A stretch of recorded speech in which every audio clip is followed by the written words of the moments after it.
can fly.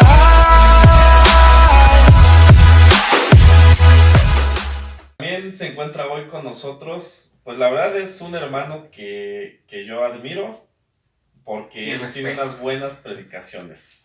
Él es, Hola, soy Efraín Mejía. ya lo han visto en otro de nuestros videos donde estuvimos platicando acerca del Padre Amatuli. Si ustedes no han visto ese video, vayan en este momento a verlo, ya sea en el canal de Arturo o en mi canal, en cualquiera de los dos, Un Semi en Apuros o 7 panes y 2 peces.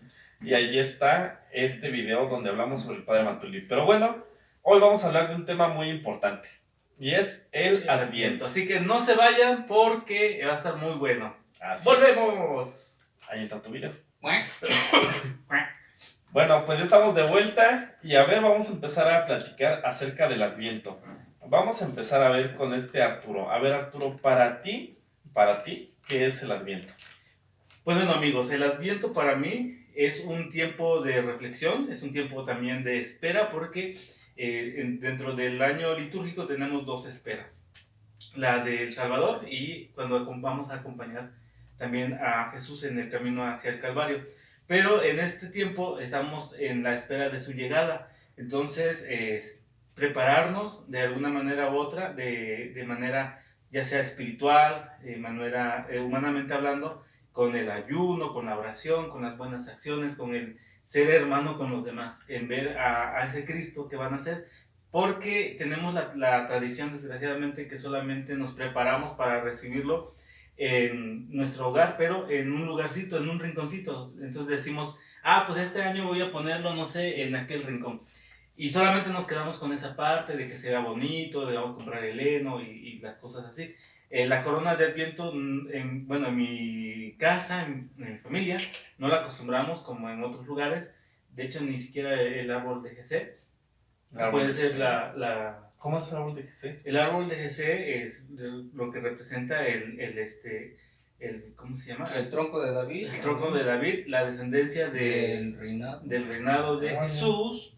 No Si conocía alguien- yo la tradición. Ni yo, pero Pero por ahí el árbol de Si Jesé. alguien de nuestros amigos que nos ven siempre sabe un poco más del árbol de Jesé, lo puede dejar en la caja de comentarios para que pues, nos pueda ayudar un poquito más. sobre todo el del tronco de Jesé viene sobre las profecías, ¿no? De que iban a ser un salvador de la descendencia de David. De David. De ahí viene, ¿no? Entonces viene la descendencia, como hablamos del árbol genealógico. Ok. Entonces también se le ponen sus veladoras, las veladoras, yo siempre con las Ok. veladoras. Las velas son las mismas, nada más que se acomodan de diferente manera, de manera que hay árboles o arbolitos, troncos de Jesé, que tienen tres bracitos, y el de arriba, y bueno, cada quien en la imaginación.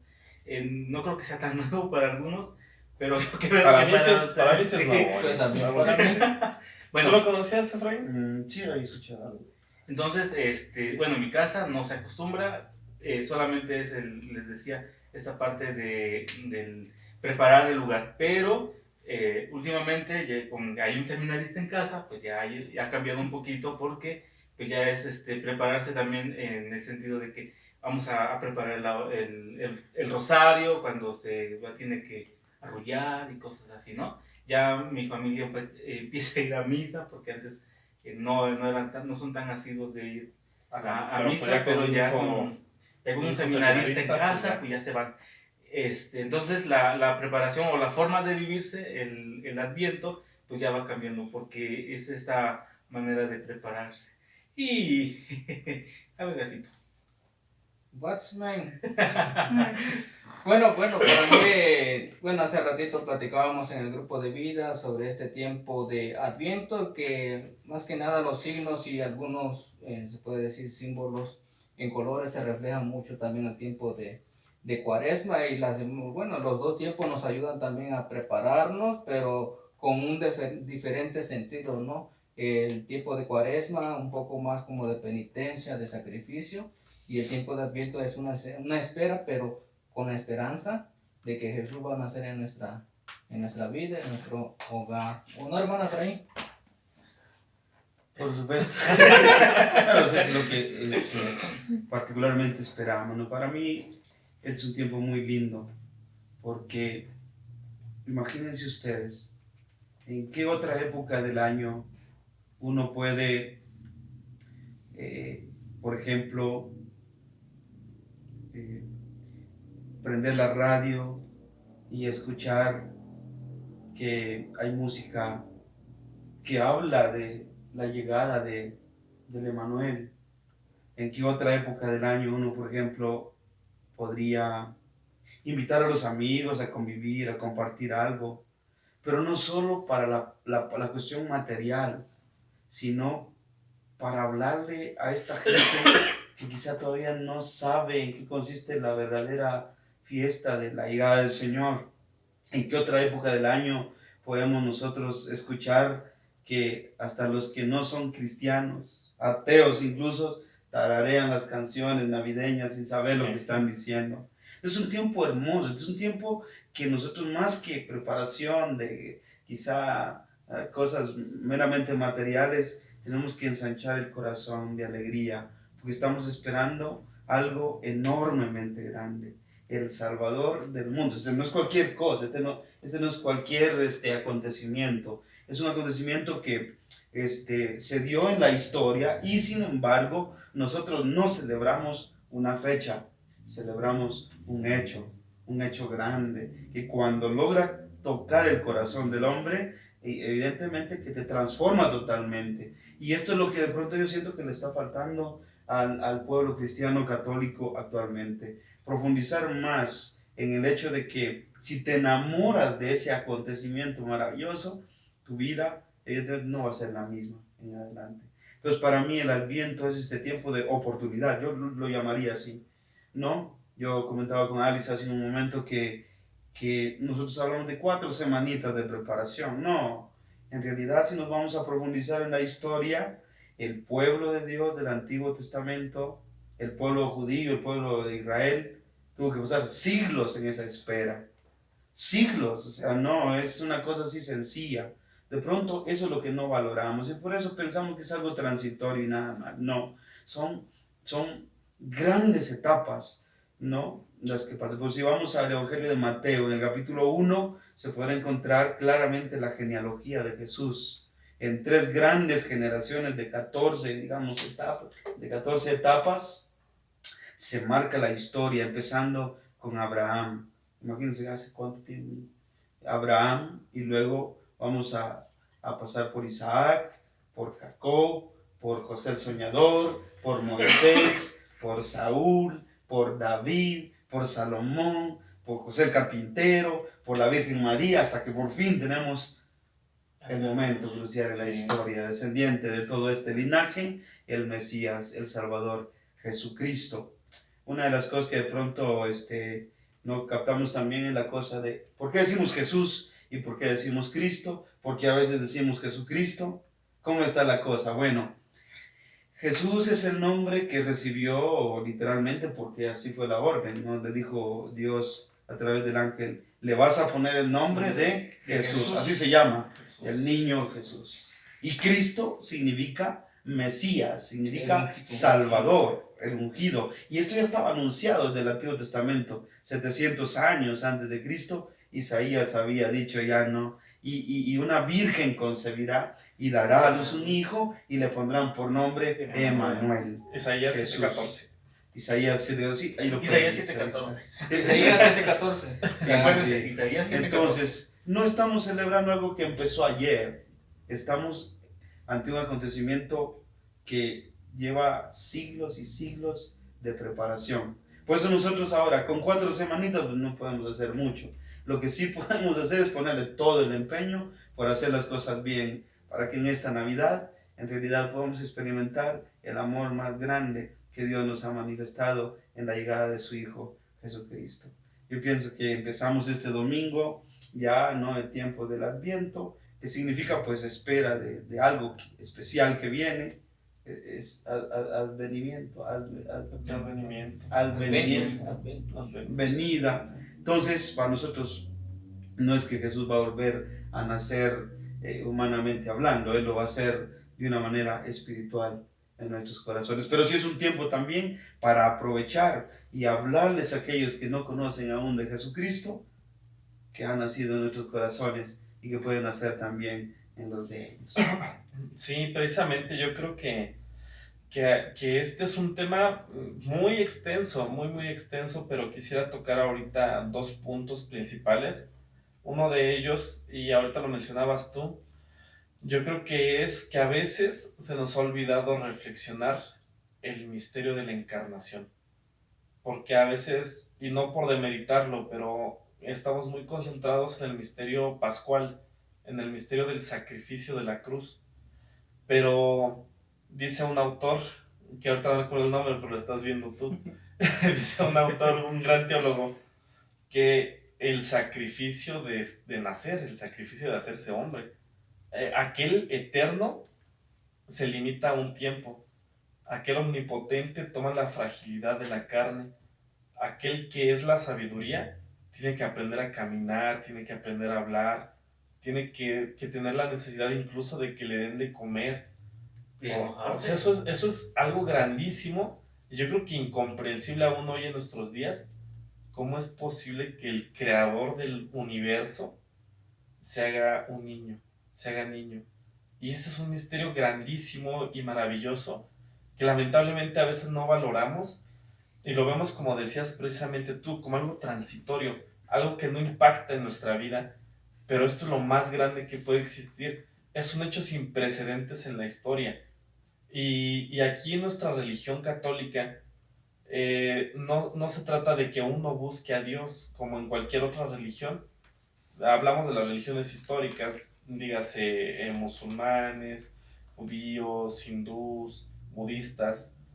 En todas las religiones se busca llegar a Dios, pero en esta religión Dios busca al hombre, por eso se hace hombre. Esa es la diferencia de ser cristianos, que aquí aceptamos un Dios que toma la fragilidad del ser humano y que desde esa fragilidad se une a nosotros, se hace parte de nuestra historia. Y todo por amor. Si no nos hubiera amado, nos hubiera encarnado. Porque solamente encarnándose, por ejemplo, se hace niño para entender a tanto niño que hoy sufre. Se hace pobre para entender al pobre. Este es un Dios extraordinario, ¿no? Se hace humilde, se hace sencillo, perseguido, fue migrante. ¿Cuántas cosas no fue el Señor? Sí. No, desde pequeño ya querían Matarlo. matarlo. O sea, ¿no? Por eso cuando él después crece y predica, tiene autoridad moral y en todos los sentidos para aconsejarnos, y Él es el camino, Él es la verdad, Él es la vida. Este que se hizo pequeño se encarnó en María la Virgen. Qué misterio tan grande. Sí. Por eso tú decías la encarnación y la resurrección. O sea, la encarnación con la pasión, la muerte y la resurrección son lo que conforman, digamos, el núcleo especial de la fe en la que nosotros tenemos que poner toda nuestra esperanza. Claro, Bueno, pues yo quiero aportar también, ya decía el hermano Efraín, sobre no tomarle pues el valor, ¿no? En ese tiempo de Adviento, pues al gran misterio de la encarnación, y muchos podemos caer en la, digamos, en la mediocridad de vivir este tiempo como diciendo, bueno, ya se acerca el tiempo, voy a vivir, ya lo conozco, ya sé que van a poner la corona de Adviento, ya sé que en la iglesia van a cambiar los colores, el color morado, el padre se va a poner la casulla morada, la estola. Van a perder la primera velita. Cada domingo, el primer domingo, ya sé lo que se trata, van a encender la primera vela y nos volvemos como rutinarios, ¿no? Nos quedamos a veces también en los signos, bueno, ya sé lo que se va a tratar, pero no vemos que el tiempo de Adviento con todos los signos lleva una trascendencia de ver el misterio, tomar la importancia del misterio, que no solamente pues fueron 4 semanas, como dijo el hermano Efraín, sino fueron muchos años en que, bueno, desde antes de las profecías ya se había mencionado de que iba a venir el Mesías. Cuando llegó el Mesías en la encarnación, todo lo que tuvo que padecer, las persecuciones desde el niño, y no se diga cuando creció. Toda esa trascendencia a veces nosotros la limitamos en los signos, en cosas rutinarias que vemos. Y Cristo irrumpe en la historia, amigos. Las Cristo rompen. marca un parteaguas en la historia de la humanidad. Antes de Cristo, ¿recuerdan ustedes que se contaba para atrás los años? Llega Cristo y se comienza a contar Por ejemplo, ves cualquier libro, dice DC, por ejemplo, 200 DC, 200 después de... ¿Quién es Cristo para lograr eso? No, este no es un cualquiera, Sí, este no, es no el estamos Hijo hablando. de Dios vivo. Sí. Por eso quien se enamora de Él, quien lo comienza a conocer de una manera especial, va a tener una Navidad especial. Sí, Su claro. preparación va a ser de una manera diferente a como lo hacen los demás, ¿no? Que no conocen. A lo mejor aquí está el reto también para nosotros, los cristianos, empezar a hablar más de lo importante que es que entre Cristo al corazón. Por eso somos cristianos nosotros. Así es. Sí. Fíjate que, bueno, y tú también ya lo debiste haber visto, en Lucas nos dice que la palabra logos, ese Juan. logos, Juan, ya lo Juan, dije, Juan, Juan 1:16. 1:16. ¿Cómo es este Dios que ni todo el entendimiento del mundo lo puede abarcar, lo puede, digamos, rebasar, jamás se puede hacer? Se hace, decías tú, Efraín, cuando se hace niño, esa grandiosidad, y aún así me quedo corto al tratar de decir Dios, o al tratar de quererlo explicar o de poderlo hacer presente o abordar, pues no hay palabra humana, decía un padre, con la que podamos hablar de Dios. Solamente lo que hacemos es un pequeño reflejo de lo que es Dios y que se hace presente en ese pequeño niño. Y yo me lo imaginaba hace un momento cuando estábamos hablando de la encarnación, de cómo ese Dios tan lleno de amor que acompañó un pueblo. Porque si nos damos cuenta, en el Antiguo Testamento también es un caminar. Ese caminar, el avanzar, el ir de aquí para allá y un pasito y otro pasito, y se tropezaban y se levantaban, y ahí estaba Dios con ese amor tan grande que los hace. Dice, son mis hijos, los levanto, los ayudo. Pero se da cuenta que llega el momento en el que no es que Dios se canse y diga, bueno, ya los dejo a su suerte. Y digo, se puede pensar así cuando hablamos de la deportación a Babilonia y todas aquellas cuando Jerusalén es arrasada, ¿no? Pero después es Dios mismo quien se hace presente. Ahora ya no es el pueblo el que va a Dios, sino es Dios que busca, como decía otro padre, como la gallina cuando llama a sus hijos para la hora de dormir y que los cobija bajo sus alas.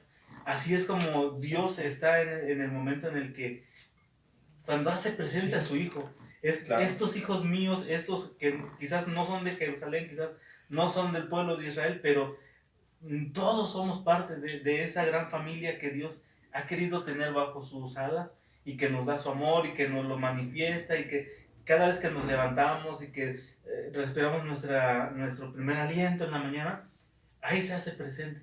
Ahí también Claro, tenemos claro. nuestra espera, nuestro caminar. Esta espera, le platicaba hace un ratito a Alice. El pueblo de Israel tiene muchísimo tiempo esperando al verdadero Dios, al Mesías. Y todavía gente judía como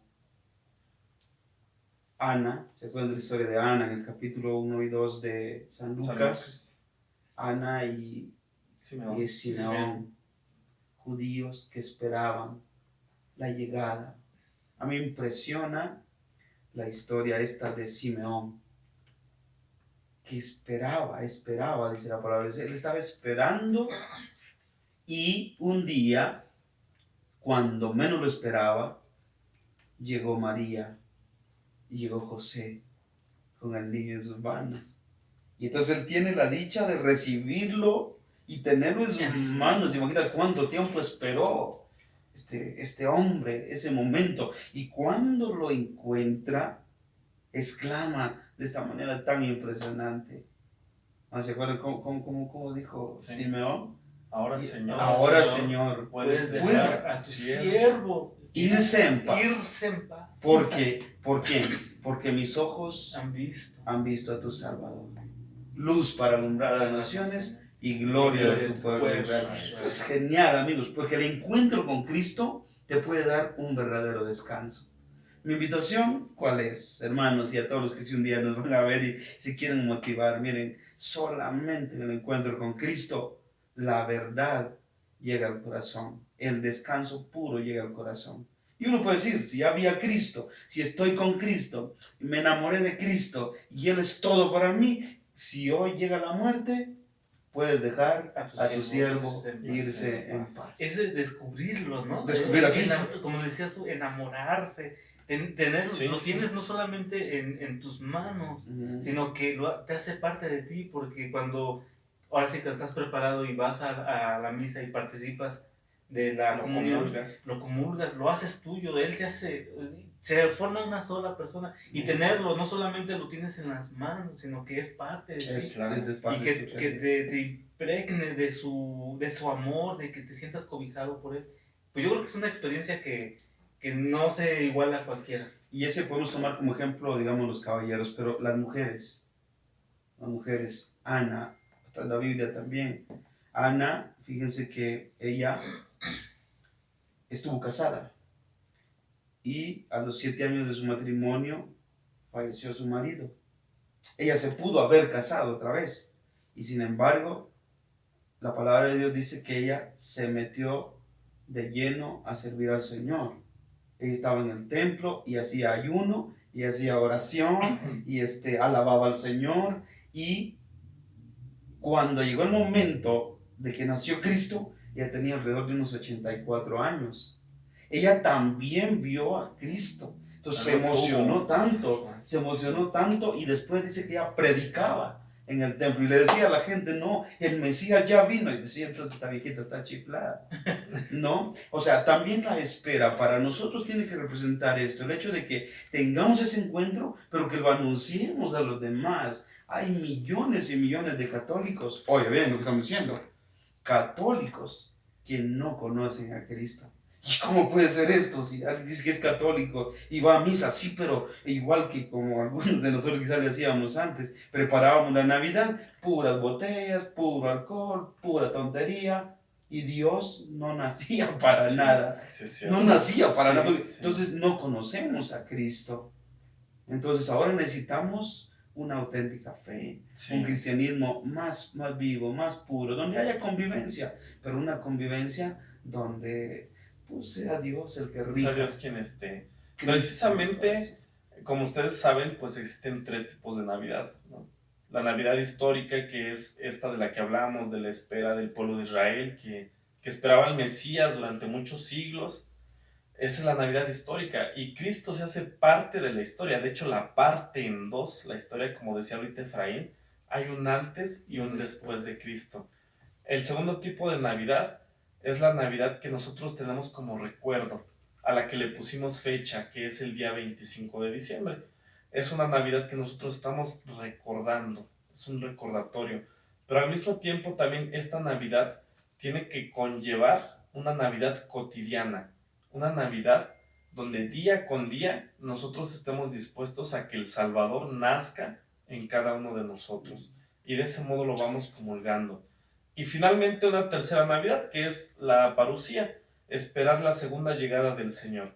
Pero yo creo que aquí lo más importante es descubrir precisamente eso, que Cristo no solamente fue un acontecimiento de hace 2000 años, sino que Cristo es un acontecimiento de cada minuto de nuestra existencia, que está siempre en nosotros y siempre quiere nacer. A mí me llama mucho la atención esta parte donde Cristo nace en un pesebre. Y yo le pregunto a veces a la gente, ¿ustedes conocen qué es un pesebre? ¿Ustedes, a ver, hermanos, conocen qué es un pesebre? ¿Lo han visto alguna vez? Sí. A ver, ¿qué es un pesebre? Bueno, un pesebre, de donde yo soy, es donde se le da de comer a las vacas. Precisamente, ese es un pesebre. Ahora, las vacas, los pesebres están en los establos, ¿no? ¿Y a qué huele un establo?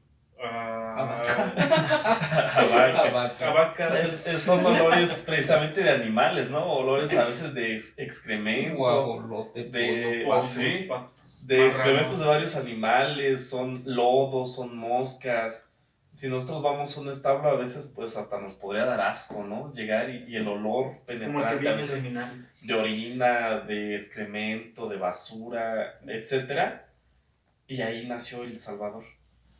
Y yo les pregunto, ¿cómo está su corazón? ¿Lleno de excremento, lleno de basura, lleno de podredumbre? Y ahí quiere nacer el Salvador. En ese lugar quiere nacer. Evidentemente que a pesar de eso, pudieran hacer. Porque Dios se reveló a la gente sencilla. Acuérdate de los pastores. Ajá.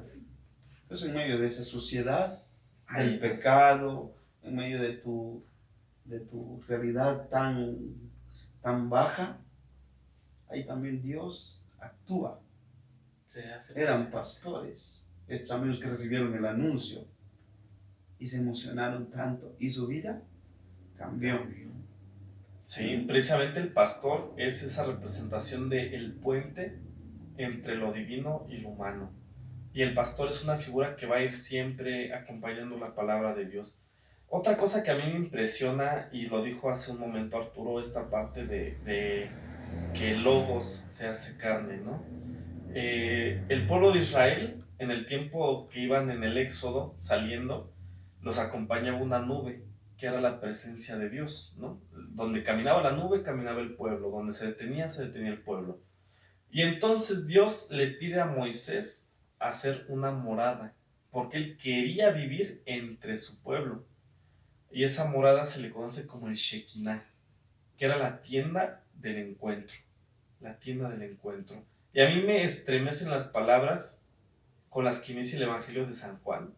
Precisamente este capítulo 1, versículo 16. Y el Logos se hizo carne y puso su morada entre nosotros. El Shekinah ya no es necesario. Ahora tenemos a Dios entre nosotros, que es precisamente lo que significa el Emmanuel, Dios con nosotros. Entonces vean cómo es esta riqueza de la palabra de Dios, estos misterios tan grandes, y cómo Jesús en todo momento ha sido anunciado, recibido y predicado. Y es para nosotros una tarea hacer precisamente esto. Tenemos que anunciar a Cristo a tiempo y a destiempo. Fíjate, ahorita que decía el hermano Alex de cómo Dios, bueno, en Jesús se hace pequeño, ¿no? Que hasta nace en un pesebre donde comen, pues, dice semi desesperado las vacas. Viene a mi mente una reflexión bien bonita, no sé si la han escuchado, los 3 pinos. Cuéntanosla. ¿Se la cuento? Por favor. Bueno, esos eran 3 pinos. 3 pinos que, bueno, estaban chiquitos, estaban bebé, ¿no? Y entre los 3 pinos empezaron a hablar entre ellos. ¿Y tú qué quieres ser cuando seas grande?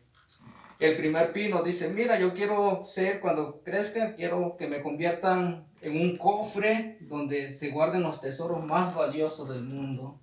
Y le preguntan al otro pino, ¿y tú, pino, qué quieres ser cuando seas grande? Mira, yo quiero ser que mi madera hagan un barco grande, bonito, donde se paseen los grandes reyes.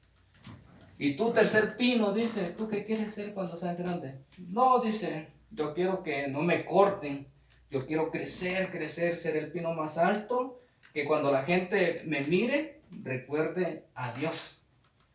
Y estaban los pinitos ahí, fueron creciendo, y viene el leñador, se le queda viendo al primer pino, y el primer pino bien contento, ya se me va a cumplir mi sueño, me van a convertir en un cofre, donde van a guardar los tesoros, los diamantes, las joyas de todo el mundo. Viene el leñador, corta el pino, saca la madera, la lleva a su casa, pero lo lleva a un establo y hace comida, hace como una basecita donde comen las vacas, comen los marranos, los puercos, los pollos, y el pino se queda llorando. No, dice, este no era mi sueño. Mi sueño era otro, yo quería hacer el cofre donde se llenara, pues, el tesoro. Y ahí quedó el pobre pino, pinito, ahí con desperdicio. Y quedaban 2 pinos. Y pasa otro leñador y se le queda viendo al segundo pino. Y bien contento el pino, ay, ahora sí, se me va a cumplir el sueño. Me van a hacer el barco más grande donde van a pasearse los reyes. El leñador corta el pino, corta la madera, ya es una simple canoa, una lanchita. Y el pino llorando, no se me cumplió mi sueño. Y el tercer pino que no quería que lo cortaran, pues ahí bien contento, porque no pasaba ningún leñador. Ya la hice. ¿Y qué creen? Que pasa el leñador Y que se lo queda bien. Y empieza a llorar el pino. No, dice, a mí no me corten. Yo quiero crecer grande, que cuando la gente me mire recuerde a Dios. ¿Y qué hizo el leñador? No le importó, que le mete el hacha. Cortó el pino y el pino triste, no, yo quería crecer. Cortó la madera, pero esa madera la guardó. Fueron pasando los años, y el cofre aquel donde comían las vacas, triste, cuando ve de repente que tocan la puerta, que venía una mujer huyendo de una persecución y que venía a dar a luz. Llega esa mujer con un mentado José. Entonces limpian el pesebre, dice, pesebre lo limpian bien, y nace el niño Jesús y lo pone ahí. Y empieza a llorar el primer pino de alegría, comprendiendo que su sueño se había hecho realidad, que tenía el tesoro más valioso del mundo en él, y empezó a llorar. Fueron pasando el tiempo, la lanchita olvidada ahí, no, pues se subían unos pescadores, y él quería que se subieran los grandes reyes, cuando de repente viene un hombre vestido de blanco, se sube en él, y las aguas empiezan a moverse,